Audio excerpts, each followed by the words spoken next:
इससे पहले कि मैं अष्टावक्र गीता को यहाँ पर टच करूँ और हम साथ साथ इसके अंदर जाएं, डीपर जाएं। साथ में जाने का मतलब यही है कि आपको पूरी तरह से सुनना होगा कि मैं बोल क्या रहा हूँ, बजाय कि अपने दिमाग में पहले से ही कुछ बिठा करके रखने के। सिर्फ सुनना है अपने प्री कंसीव नोशंस को छोड़ करके। नोशंस क्या है? किसी के दिमाग में बैठा हुआ है कि मुझे तो ये बातें समझ ही नहीं आती हैं, मेरे बस का नहीं है। ये क्या है? नोशन है। किसी को है कि हाँ मुझे तो समझ आ गया है, मैंने बहुतों को सुना है, बहुत ये पढ़ा है, मुझे समझ आ गया है। क्या है? दोनों ही फंसे पड़े हैं। It is about seeing things as it is. आराम से रुक करके, टिक करके, बैठ करके सुनना भी देखना ही है। कि अगर आप सुनोगे अपना सब कुछ छोड़ छाड़ के, मतलब पूरी तरह से खाली हो करके, तो आप भी वो देख लोगे जो मैं देख रहा हूँ। फिर आप जज कर सकते हो कि जो मैं देख रहा हूँ वो सच है मेरे लिए भी और आपके लिए भी, या मेरे लिए तो है आपके लिए नहीं है। Am I speaking from a motive or a hidden agenda और माई प्री कंसीव नोशंस, और I am talking about reality. तो वो आप बड़े आराम से देख सकते हो। Is it a subjective point of view और a point of view which can be verified again and again by anybody and everybody. Gradually all your doubts will come to an end, not temporarily but permanently. हर तरह के internal conflicts zero हो जाएंगे पूरी तरह से। जो psychological suffering है वो पूरी तरह से ख़त्म हो जाएगी। फिज़िकल लेवल पे जो करना है वो तो करना ही है, उसका इससे कोई कनेक्शन नहीं है। अब पॉइंट ये आता है कि आप सुनोगे कैसे, सुनते कैसे हैं। कि हम ये समझते नहीं है कि सुनना कैसे होता है। सुनो आप सिर्फ तब पाओगे जब आपको इसकी इम्पोर्टेंस समझ आएगी सुनने की। जिस चीज़ की हमारे लिए इम्पोर्टेंस होती है वहाँ पर हम अपनी अटेंशन देते हैं, जिसकी इम्पोर्टेंस नहीं होती है वहाँ से अटेंशन हटा लेते हैं। लोगों की अटेंशन कहाँ है? वहीं पर है ना, जिसकी उनके लिए इम्पोर्टेंस है। चाहे लोग हों, चीज़ें हों, पैसा हो, कुछ भी हो। तो अब इसकी इम्पोर्टेंस क्या है, पहले हमको ये समझना है। क्या कोई प्रॉब्लम है भी जिसका हम सोल्यूशन निकाल रहे हैं, या कोई प्रॉब्लम है ही नहीं जिसका हम सोल्यूशन निकाल रहे हैं? Why go through Ashtavakra Gita? हम सबके अंदर दो तरह की प्रॉब्लम्स हैं। एक है जो सब्जेक्टिव है, यानी कि आपको है मुझे नहीं है, मुझे है आपको नहीं है, एक इंसान को है दूसरे को नहीं है। कुछ प्रॉब्लम्स ऐसी हैं जिसको हम फंडामेंटल प्रॉब्लम्स बोल सकते हैं, जो हर इंसान को है। गरीब से गरीब, अमीर से अमीर, इंडिया में भी, यूएस में भी, यूके में भी, हर जगह कोई भी एक भी ऐसा इंसान नहीं मिलेगा जिसके अंदर वो प्रॉब्लम ना हो। उस प्रॉब्लम का हमको सोल्यूशन निकालना है। That is called the fundamental problem. एक आ गई ऊपर ऊपर के लेवल की प्रॉब्लम्स, वो अनलिमिटेड है हर इंसान की। आपके जितने भी क्वेश्चंस होते हैं वो सब ऊपर ऊपर की प्रॉब्लम से रिलेटेड होते हैं। मुझे ये प्रॉब्लम है, मेरी ये प्रॉब्लम है। कभी हम ये नहीं पूछते मैं हूँ भी या नहीं हूँ, मैं हूँ कौन। अगर आप अपने आप को कुछ और समझ करके कुछ पूछ रहे हो तो सब कुछ ढह जाता है। जो भी आप पूछ रहे हो, जो भी अपने माइंड में सोच रहे हो, अगर ये मैं ही गलत जगह पर है, मैं आपका है शर्ट के साथ में, तो अब आप जो भी कुछ पूछ रहे हो अपने आप को शर्ट समझ करके, सब गलत है, सब झूठ है। शर्ट मर रही है, शर्ट पैदा हो रही है, शर्ट के साथ में लोग जुड़ रहे हैं, शर्ट का ये हो गया, शर्ट का वो हो गया, whatever it is, unlimited problems. But हम कभी ये नहीं पूछते रुक करके कि क्या मैं शर्ट हूँ भी या नहीं हूँ, क्योंकि पूरी दुनिया अपने आप को शर्ट बोल रही है, तो हम भी बोल रहे हैं और वो अज्यूम करके पूछ रहे हैं। वो अज्यूम करके आप मुझे सुन रहे हो, तो क्या समझ आएगा? तो कुछ भी अज्यूम करके नहीं सुनना है, बड़े आराम से सुनना है। तो ये जो फंडामेंटल प्रॉब्लम्स हैं जो हर इंसान की है, वो क्या है? There is a sense of lack which is there in all of us. Sense of loneliness, sense of incompleteness, sense of limitation, sense of fear, fear of death. तो ये जो फंडामेंटल प्रॉब्लम है, इसका सोल्यूशन जो है वो सिर्फ और सिर्फ हमको सेल्फ इंक्वायरी से मिल सकता है, और कोई दूसरा तरीका नहीं है। There are two kinds of scriptures. एक है जो बाहर ही जो दुनिया में जो भी कुछ दिख रहा है उसकी बात करते हैं, जो हमारे थॉट्स हैं उसकी बात करते हैं, अच्छा सोचो, बुरा मत सोचो, ये करो वो मत करो, उसकी बात करते हैं। लेकिन रेयरेस्ट ऑफ रेयर कोई ऐसा स्क्रिप्चर है जो सीधी बात करता है। सीधी बात में और घुमा करके बात करने में क्या फ़र्क है? एक है मैं आपको एक्सप्लेन कर रहा हूँ, आपने आकर के पूछा कि मेरी ये प्रॉब्लम्स हैं, आई एम रेस्टलेस। रेस्टलेसनेस किसी एक आदमी की प्रॉब्लम है या पूरी ह्यूमैनिटी की प्रॉब्लम है? पूरी ह्यूमैनिटी की।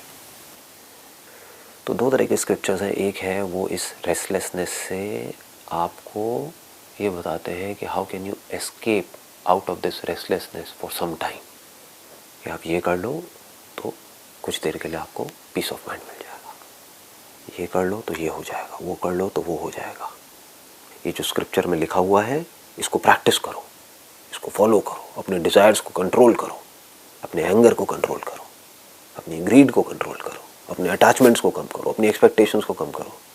ये मेडिटेशन करते रहो तो एक दिन ऐसा आएगा when you will be enlightened. दूसरा रास्ता क्या है? जो सच है, जैसा है, चाहे आपको समझ आए या ना आए, बस उसके बारे में कहा जा रहा है, डिक्लेयर कर दिया गया, ये सच है जो अष्टावक्र गीता में है। अब you need to rise to the occasion. अपने नोशंस को छोड़ करके सुनना है।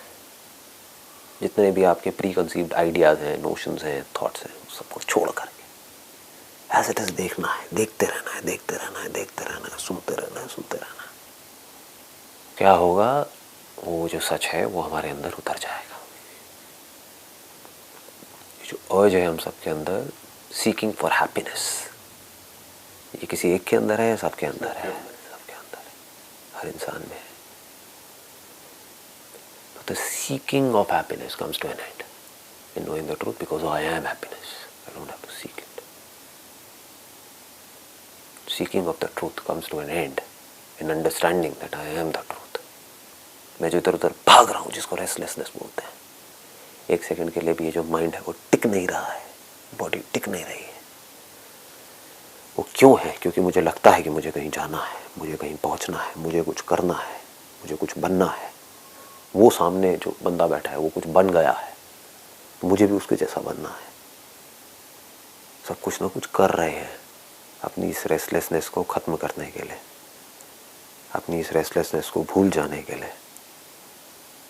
उनका ये करना ही प्रॉब्लम है। जैसे हमें समझ आ जाता है कि आई एम कंप्लीट, रेस्टलेसनेस खत्म। सारी प्रॉब्लम की जड़ क्या है कि हम कभी क्वेश्चन नहीं करते, हम अपने अंदर ही अंदर और बाहर ही बाहर भाग क्यों रहे हैं, हम स्ट्रगल कर क्यों रहे हैं। सब भाग रहे हैं तो हम भी भागते रहते हैं। अब सब अलग अलग डायरेक्शन में भाग रहे हैं, सब एक ही डायरेक्शन में तो नहीं भाग रहे हैं। किसी को कुछ चाहिए, किसी को कुछ, किसी को, तो उसमें से किसी एक को हम अपना आइडल बना लेते हैं और हम उस डायरेक्शन में भागने लग जाते हैं। वहाँ पहुँचते हैं, वहाँ जा कर के देखते हैं यहाँ पर भी कुछ नहीं है। फिर हमें कोई और नज़र आता है, फिर कहीं और अट्रैक्ट हो जाते हैं, फिर कहीं और भागते रहते हैं। उसके लिए इधर से उधर पहुंचने के लिए हमको बहुत स्ट्रगल भी करनी पड़ेगी, पता नहीं क्या क्या करना पड़ेगा, बीच में किन किन लोगों से लड़ना पड़ेगा, बीच में किस किस तरह की प्रॉब्लम्स आएंगे, तब जा कर के वहाँ तक पहुँचेंगे। रास्ता बनाना पड़ेगा, रास्ते में जो लोग हैं उनको कुचलना भी पड़ेगा, लड़ना भी पड़ेगा, बहुत कुछ करना पड़ेगा, तब जाके आप वहाँ पहुँचोगे। और वहाँ पहुँच कर के भी देखोगे कुछ भी नहीं है। ये लाइफ है। तो इस सब का सोल्यूशन क्या है कि आप जहाँ पर हो वहीं पर टिक करके बैठे हुए हैं और कोई बंदा आकर के आपको ये बोल रहा है कुछ करने की ज़रूरत ही नहीं है। अभी आपकी प्रॉब्लम क्या है? आपको लग रहा है कि मुझे कहीं पहुँचना है, मुझे एनलाइटेंड होना है। What do you mean by enlightenment? आपकी सबकी डेफिनेशन अलग अलग है। अपने माइंड में कोई प्री कंसीव नोशंस बनाए हुए हैं कि जब ये हो जाएगा तो मैं एनलाइटेंड हो जाऊँगा, ये लाइट दिख जाएगी तो मैं हो जाऊँगा। आपको लाइट भी दिख जाएगी तब मैं आकर के बोलूँगा ये तो कुछ नहीं है, बकवास है। कोई और आकर के बोलेगा ये इससे कुछ नहीं होने वाला, तो ये भी है, चल बेटा ये भी कर। तो ये रेस्टलेसनेस कैसे ख़त्म होगी?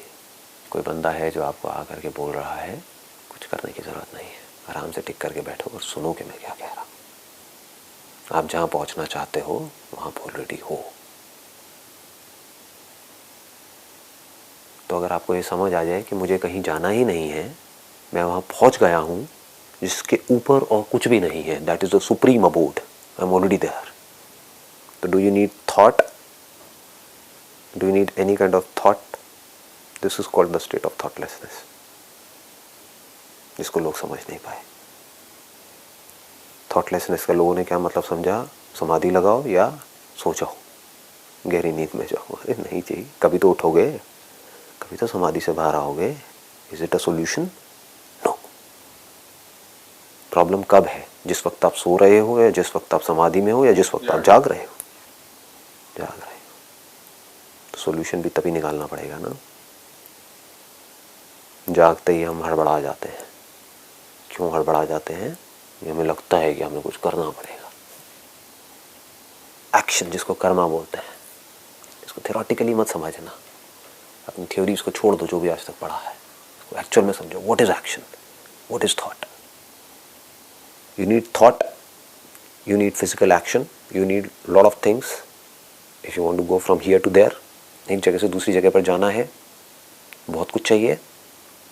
टाइम भी चाहिए, रिसोर्सेज भी चाहिए, स्ट्रगल करनी ही पड़ेगी.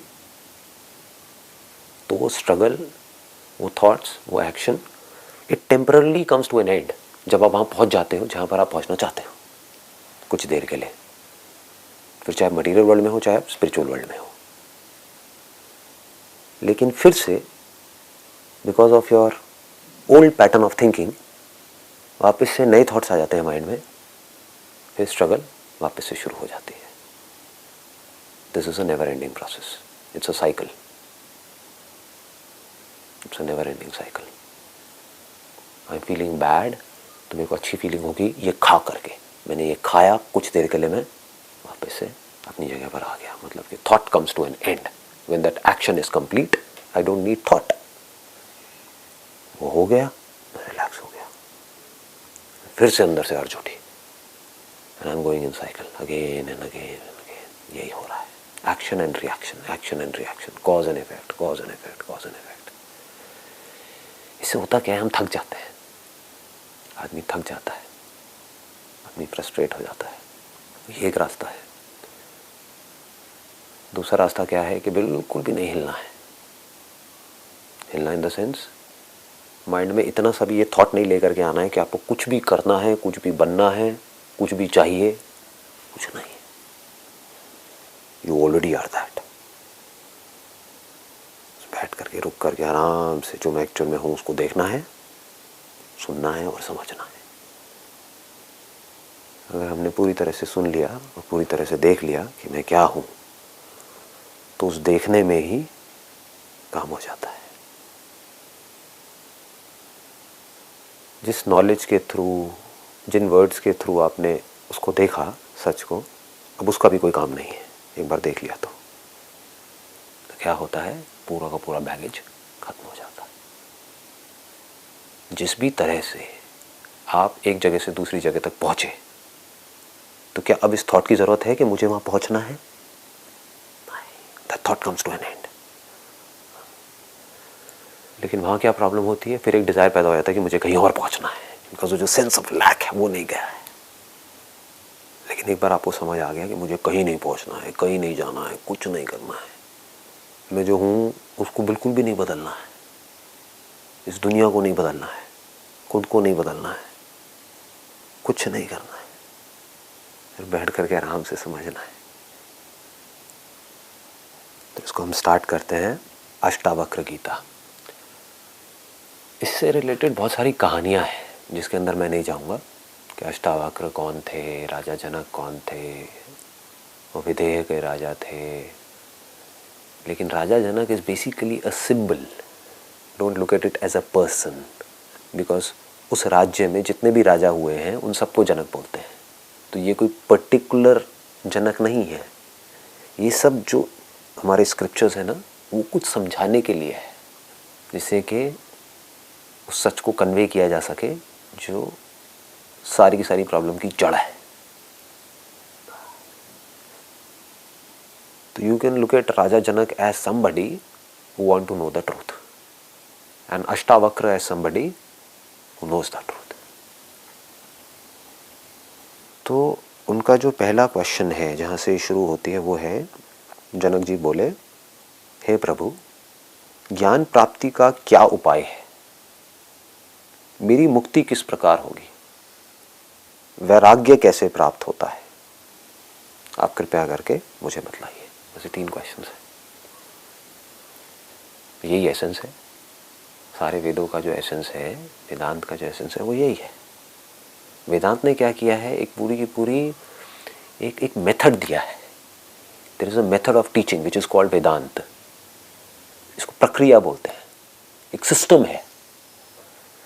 But the beauty of Ashtavakra Gita is it bypasses all systems. It is not a methodology to teach you to become something or to do something. ये करो तो आपको नॉलेज होगी एंड में जा करके, ना जी, सीधा डायरेक्ट सीधी बात पूछते हैं और सीधा वहां से सामने से जवाब आता है। ये एंड है स्पिरिचुअलिटी का, जहां से अष्टावक्र गीता शुरू हो रही है। This is the end. ज्ञान प्राप्ति का क्या उपाय है? मेरी मुक्ति किस प्रकार होगी? वैराग्य कैसे प्राप्त होता है? एक एक वर्ड को बारीकी से समझना होता है यहाँ पर। बिकॉज प्रॉब्लम क्या है कि हर वर्ड से रिलेटेड आपके माइंड में पहले ही एक इमेज बनी हुई है। मुक्ति मतलब कहीं ना कहीं पहले ही आपके दिमाग में आया हुआ है कि मुक्ति का मतलब तो ये है कि ना, मैं बिल्कुल पीसफुल होकर के एक जगह पर बैठा हूँगा आँख बंद करके और पूरा दिन बस वहीं बैठा रहूँगा समाधि में, ये मुक्ति है। किसी के होगा कि मुक्ति का मतलब ये है कि मेरे अंदर कोई एनर्जी उठेगी, ये होगा वो होगा और मैं एकदम एक हो जाऊंगा, वट एवर इट इज, मुझे ये एक्सपीरियंस होगा तो मैं मुक्त हो जाऊंगा। मुक्ति मतलब क्या? ये मुक्ति तो बहुत ही हाई लेवल के जो लोग होते हैं ना उनके लिए है, मेरे लिए नहीं है। मैं तो बेवकूफ़ हूँ, मेरे को ये सारी बातें समझ नहीं आती है। मैं मुक्त नहीं हो सकता, मैं मुक्त नहीं हो सकती। तो मुक्ति के पहले ही बहुत सारे प्री कंसीव नोशंस हैं हमारे माइंड में जो अंदर घुसे पड़े हैं। और मुक्ति वर्ड ही ऐसा है कि मुक्ति सुनते ही माइंड में आता है कि इसका मतलब कि कुछ करना पड़ेगा, मैं बंधन में हूं। ये वर्ड्स की लिमिटेशंस हैं। मुक्ति मीन्स के बंधन है तभी तो मुक्त होना है, अगर बंधन ही नहीं है तो मुक्त किससे होना है? फिर रियल मुक्ति क्या है, वो जैसे जैसे हम आगे बढ़ेंगे अभी वो क्लियर होगा कि कोई बंधन है ही नहीं। दैट इज मुक्ति। यहाँ पर बात करी गई है उपाय की कि ज्ञान प्राप्ति का क्या उपाय है। उपाय वर्ड कब यूज होता है? इट इज कनेक्टेड टू उपेय। उपाय मीन्स उपाय, जैसे बोलते नहीं है, इसके लिए ये उपाय करना पड़ेगा, इसका क्या उपाय है, इसका क्या रास्ता है। रास्ता किस लिए चाहिए होता है? मंजिल तक पहुंचने के लिए। सो उपाय इज कनेक्टेड टू उपेय। उपेय means the ultimate goal, the purpose. तो उपाय क्या है ज्ञान प्राप्ति का और उपेय क्या है? उपेय इज मुक्ति, द गोल इज मुक्ति, और इसका उपाय क्या है? दैट इज वैराग्य। वैराग्य मीन्स व्हाट? जो भी आज तक आपने सुना है, समझा है, जाना है, उस सब पे क्वेश्चन मार्क लगा करके उसको छोड़ दो। ना बोलो कि वो सही है, ना बोलो कि वो गलत है, क्वेश्चन मार्क लगाओ और अब आराम से बैठ करके सुनो। दैट इज वैराग्य। नहीं तो ज्ञान कैसे होगा? नहीं तो ये समझ कैसे आएगी इतनी बड़ी बात? अगर आप उसको पकड़ करके अपने अंदर ही अंदर बैठे रहे, जिसको आपने पकड़ा हुआ है वही तो आपका बंधन है। उस सब पे क्वेश्चन मार्क लगा दिया, बस वहीं पर रुक गए। अब क्वेश्चन मार्क लगा करके अपने बिलीव्स को आप एनालाइज नहीं कर रहे बैठ करके, बस क्वेश्चन मार्क लगा दिया। हो सकता है वो सही हो सकता है गलत हो, छोड़ दो। तो आप न्यूट्रल हो गए। अब ना आप यहाँ पर हो, ना आप वहाँ पर हो, ना इधर हो ना उधर हो। ना आप ये कह रहे हो जो भी मेरे को आज तक मैंने सुना है, समझा है, जाना है वो सब गलत है, ना आप ये कह रहे हो कि वो सही है। Let me find out, let me see things as it is. इसको वैराग्य बोलते हैं। मतलब कि अब आप सुनने के लिए तैयार हो। तो अब उनका क्या जवाब है यहाँ पर अष्टावक्र जी का? यदि तुम मुक्ति चाहते हो तो विषयों को विष के समान छोड़ दो और क्षमा, सरलता, दया, संतोष एवं सत्य का अमृत के समान सेवन करो। अब इन्होंने बोल तो दिया, कितने लोगों को समझ आया? लोग जल्दीबाजी में रहते हैं, भटक गए। लाखों लोग भटक गए इसको पढ़ के। क्यों? क्योंकि लोग आते क्या है, कहानियाँ सुनने की। लेकिन लोग बिना कहानियों के टिक करके सुन ही नहीं पाते हैं, समझ ही नहीं पाते हैं। फटाफट से जो सीधी बात भी होती है उसकी भी कहानी बना देते हैं। क्या कहानी बनाई? यदि तुम मुक्ति चाहते हो तो विषयों को विष के समान छोड़ दो। विषय मतलब क्या?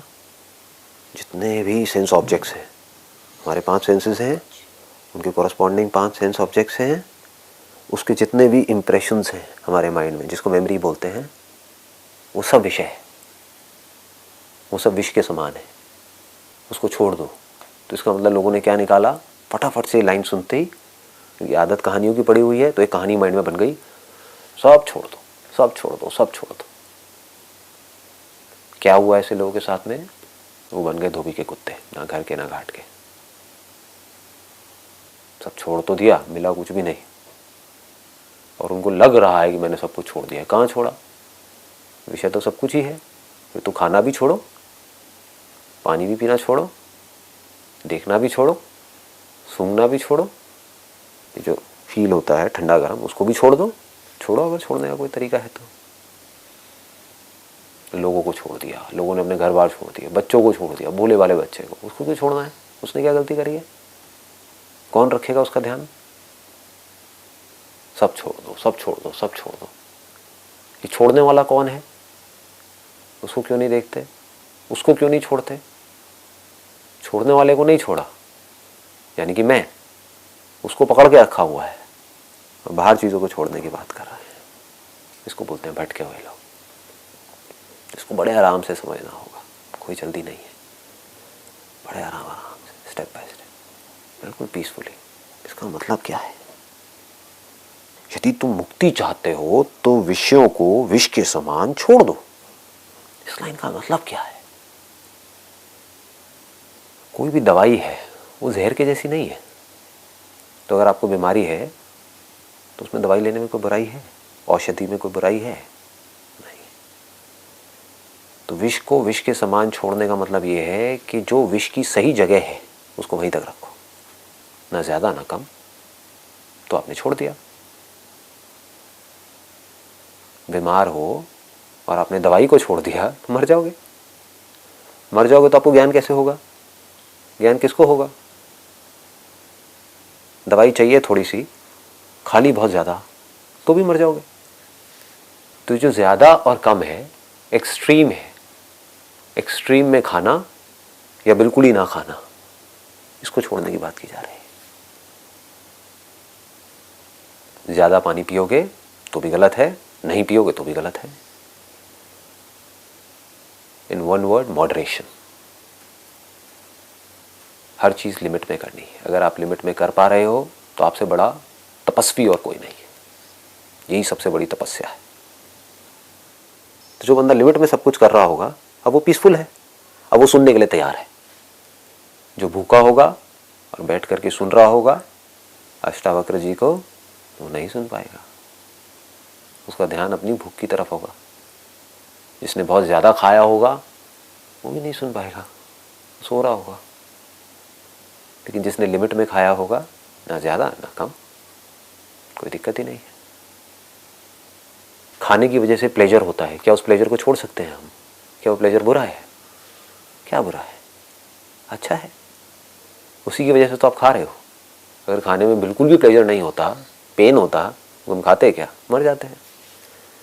तो प्लेजर को भी नहीं छोड़ना, खाने को भी नहीं छोड़ना, लोगों को भी नहीं छोड़ना, कुछ भी नहीं छोड़ना। जिस चीज़ की जितनी इम्पोर्टेंस है उसको उतनी ही इम्पोर्टेंस देनी है। लाइफ में शांति से आगे बढ़ना है।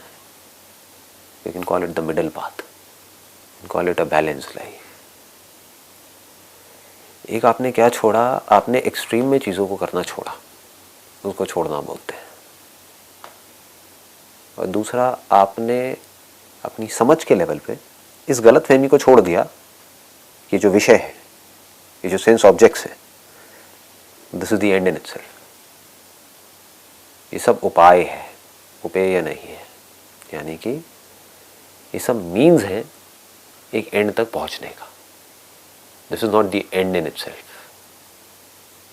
हर पॉइंट पे आपको विषय चाहिए तो आप विषय नहीं छोड़ सकते। आपको भूख लगी, आपने एक चाकू उठाया, सब्जियां काटी, ये सब क्या है? चाकू क्या है? विषय है, ऑब्जेक्ट है। तो ऑब्जेक्ट को पकड़ा, सब्जी को पकड़ा, सब्जी को काटा, सब्जी को बनाया, उसके बारे में आप सोच भी रहे हो किसमें कितना मसाला डालना है, कम डालना है, ज़्यादा डालना है। तो आपने ना थॉट्स को छोड़ा, उसको देखोगे तो मुंह में पानी भी आएगा, क्योंकि अगर टेस्ट अच्छा लगता है आपको, तो बचपन से आपकी अपब्रिंगिंग ऐसी है, तो उस फीलिंग को भी नहीं छोड़ा, किसी भी चीज़ को नहीं छोड़ा। खाना बन गया, आप खाना खा रहे हो, लिमिट में खा रहे हो, ना ज़्यादा खा रहे हो ना कम खा रहे हो। ये सब करके क्या हुआ? आपको अच्छी हेल्थ मिल गई। अब उस अच्छी हेल्थ को यूज़ करना है सच को जानने के लिए और सच को समझने के लिए। तब आपने विषय को छोड़ दिया। ये पूरी दुनिया मीन्स में और एंड में कंफ्यूज्ड है, मीन्स को एंड बना लिया है। पैसा एक मीन्स है, एक जरिया है। पैसा प्रॉब्लम नहीं है, आप पैसे को एक एंड गोल समझ रहे हो, ये प्रॉब्लम है। या पैसे से जो आपको मिल रहा है उसको आप एंड गोल समझ रहे हो, ये प्रॉब्लम है। पैसा मुझे चाहिए, क्यों चाहिए? ताकि एक कंफर्टेबल लाइफ मिले। कंफर्टेबल लाइफ क्यों चाहिए? ताकि मैं एक पीसफुल माइंड से ये समझ सकूं कि मैं कौन हूं और मेरी जो भी स्ट्रगल है उसकी जड़ क्या है। यानी कि अगर इसको मैं सम अप करूं तो एक है मॉडरेशन, दूसरा है being absolutely clear about the means and the end. अगर हमको ये समझ आ जाएगा तो हमारी अटैचमेंट्स ऑटोमेटिकली खत्म हो जाएंगी। इसी को वैराग्य बोलते हैं। डिटैच होना नहीं पड़ेगा। जैसे गाड़ी में पेट्रोल, अगर हमको समझ आ जाए कि जो भी कुछ है इस दुनिया में वो बिल्कुल गाड़ी में पेट्रोल के जैसा है। I am on a journey for understanding the self. उसके लिए जो भी कुछ है सब गाड़ी में पेट्रोल के जैसा है, तो मेरी पेट्रोल से अटैचमेंट नहीं है। इसको वैराग्य बोलते हैं। इसका जो अगला पार्ट है उसको हम कल टच करेंगे।